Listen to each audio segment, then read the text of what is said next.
reduciendo algunas de las actividades, acoplándolas entre instituciones, y en otros casos requiere más recursos, ¿verdad? En el caso educativo, por ejemplo, luchar contra la deserción escolar requiere que mejoremos el sistema escolar, lo que quiere decir que debemos invertir más en maestros, más en textos escolares, en alimentación escolar. Hace algunos días el periódico decía que estamos invirtiendo 64 centavos al día en alimentación escolar. Eso no atrae a nadie, y era parte de es parte de la gracia del sistema escolar en los estamentos más debilitados. ¿Cómo se explica ese 23% extra para el Ministerio de la Defensa en el 2013? En el caso del Ministerio de la Defensa hay una asignación para compra de aviones y radares. Adquisición de aviones y radares. Que digamos que es parte de esa lucha que... Algo que prácticamente quedó negociado por el gobierno anterior y que ahora se va a ejecutar. Sí, que por fin vamos a verlo concretado. Pero lo otro que también es importante discutir es la transparencia, ¿verdad? Y creo que nosotros en el Instituto Centroamericano de Estudios Fiscales sí hemos levantado el tema que no solo son más recursos, que sí estamos claros que son importantes.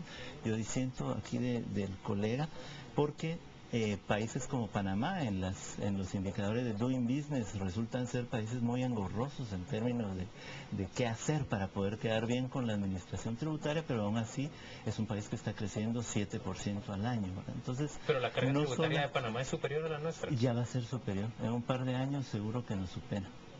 Y además, ¿y eso no desincentiva la inversión? Pues ahí están, ¿verdad?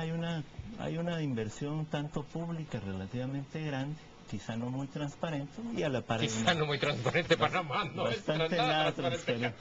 Pero bueno, a lo que voy es que sí, no solo es el tema tributario lo que nos debería de estar preocupando, hay un tema de transparencia. En este momento nosotros decimos que hay dos prioridades en materia de transparencia. La primera es que, como parte de los acuerdos, el gobierno se ha comprometido a hacer que se aprueben leyes de lucha contra la corrupción, la ley que regula el secreto bancario y otras leyes que permitirían robustecer la administración tributaria, la Contraloría de Cuentas, la ley orgánica del presupuesto.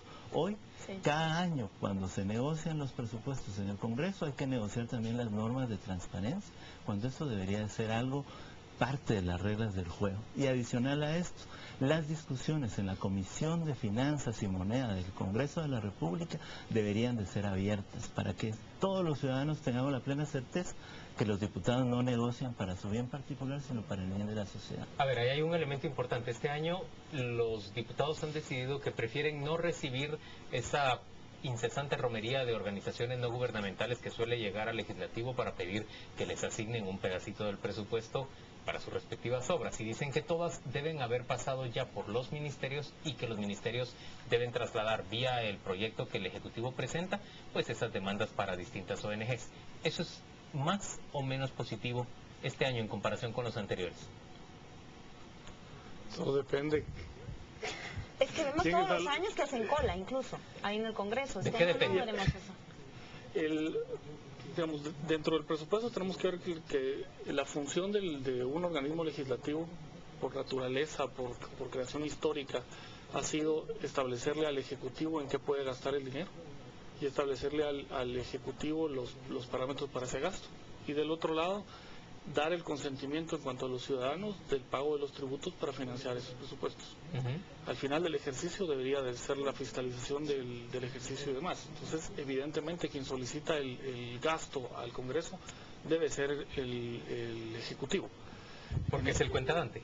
Y es al que, final de cuentas, tiene que ejecutar. No tiene ningún sentido, desde la organización constitucional de una república, que el Congreso le designe presupuesto, tenga presupuesto para ejecución de obras y demás. Eso no tenía ningún sentido, ¿verdad? Entonces, Jonathan, ¿cómo nos aseguramos que los diputados no terminen asignando fondos a obras que les beneficien a ellos directamente? Bueno, nosotros proponemos algo sencillo, ¿verdad? Y digo, que les benefician pecuniariamente, porque sí es razonable que ellos busquen obras para sus distritos. Totalmente. Bueno, en realidad lo que hay que hacer es abrir las discusiones de esa comisión, que por cierto ni siquiera está terminada de integrar, ¿verdad? Una comisión que debe tener 21 integrantes, hoy solamente cuenta con 15. Ahí no están representados todos los partidos políticos que están en el Congreso. Y por el otro lado, además de esa apertura, porque no se trata solo de que permitan que lleguen los que todos los años tocan la puerta, y que indudablemente si tuviéramos un plan de desarrollo sabríamos por qué es que hay que financiar a los bomberos. porque es importante ayudar a ciertos fundaciones. Bueno, eso nos permitiría, si tuviéramos un plan, claro, eso nos lo permitiría, un plan claro en el que le podamos decir a la persona o a la fundación, mire, usted está dentro de nuestros planes, usted como bombero o como policía, o bueno, sea lo que sea, está en el plan o no está. Pero por el otro lado, más bien son las discusiones macro en donde deberíamos de tener esa puerta abierta para llegar a escuchar qué es lo que están hablando los diputados cuando deciden quitar recursos de educación para ponerlos en salud, o cuando deciden aprobar la norma, por ejemplo, de esta constancia de disponibilidad presupuestaria que tiene ya excepciones, ¿verdad? Hay una excepción a la construcción de obras militares, hay excepciones para las compras de medicamentos menores de 90,000, y lo que están creando son incentivos muy perversos a que alguien divida la factura que era de 900,000, ahora la divide en 10 facturas y no hay ningún problema. Entonces, sí quisiéramos como ciudadanos y quizá como expertos también en el tema fiscal poder tener ese espacio, no para levantar la mano y decir esto está mal, pero sí para reconocer qué capacidades tienen los diputados de esa comisión para discutir los temas torales de la política fiscal del país. Mario, este fue un año que operó el gobierno con un presupuesto heredado y donde han estado acomodándose todos. ¿Qué es lo que se le puede dejar de permitir al gobierno ya con el primer presupuesto que van a ejecutar, porque ellos mismos lo plantearon así? O sea, que cuando hablamos de 2013, ¿qué expectativa, qué se le debe demandar al Ejecutivo en esa ejecución del presupuesto? Yo partiría primero que el presupuesto debe estar encaminado, y esa es una de las discusiones que en Guatemala nunca hemos tenido. ¿Cuáles son las funciones verdaderas del Estado? Como votantes nunca hemos entrado a eso. Votamos por ofrecimientos de cualquier cosa y luego el presupuesto trata de acomodar esos ofrecimientos, pero ¿cuáles realmente las funciones del Estado? Si bien es una discusión altamente ideológica y etcétera, etcétera, pero pues, mientras no resolvamos ese problema, vamos a tener insatisfacción de todos los sectores en el presupuesto, o sea que fue el heredado, fue el que plantearon queremos ellos. Que lo pague todo el presupuesto. Y entonces no discutimos eso, ni como ciudadanos nunca nos preguntamos, ¿y qué tiene que hacer el Estado por mí? ¿Y qué tengo que hacer yo por el Estado? De vuelta. ¿Cuánto cuesta eso? Y luego, ¿cómo nos sale? Y luego, ¿qué modificamos? Porque... Señores, nos tenemos que ir ya, se ha terminado el tiempo, pero yo no quisiera irme sin pedirles a ustedes para que les parezca razonable. ¿Cuál debería ser el monto del presupuesto del año 2003 en términos de gasto del Estado? A mí me parece que el monto actual está bien, exceptuando los espacios estos de... ¿El monto actual, el presupuesto del año 2012? No, el monto propuesto. El monto propuesto que aún deja eso es por 69. fuera alrededor de 66,000 millones de quetzales. 66 millones. Menos del 16% del PIB, ¿verdad? Mario, ¿qué piensa? Muy pequeño. Yo le apunto siempre a un presupuesto que no tenga déficit.